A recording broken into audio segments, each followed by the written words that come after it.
when you guys do testing or when your folks do testing, like what is the most effective things that you've seen that kind of thwarts some of the stuff you guys are trying to do?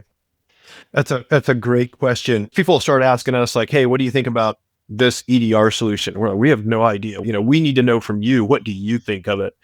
We do track what we test. So one of the things we'll ask people is like, "Hey, what is your MSP?" So I'll let you guys name a couple of vendors that we can use here. So I'm not using vendor names. What name an EDR and an MSP and stuff like that. Arctic Wolf, Arctic Wolf, right?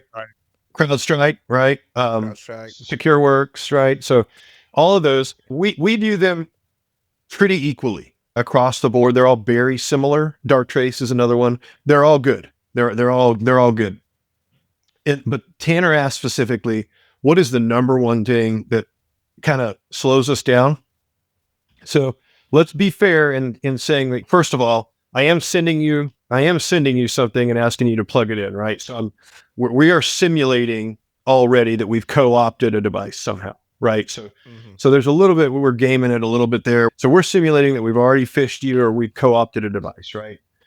But man, once we have that IP address in there, the number one thing that stops us, you guys are going to hate this answer, is Defender. Whoa. It is. I mean, and they're all improving and they all get better over time. But I think you've seen in our presentations too, like we track visibility statistics. So when we're doing a pen test, we're tracking. So how many steps did it take us to get a foothold? And on average, people see 7% of what we do to get a foothold. So that's normally one step. So normally what they'll see is like the scan, or they'll see one exploit. They won't see the second exploit or whatever. And that's okay, because you probably would have neutralized that IP address at that point or quarantined it. You can kind of respond that quickly now. But Defender has always been the toughest thing to overcome. And if you ever tried to turn it off in your environment, you would know that. The downside of Defender was, up until last year, you didn't have any visibility into it.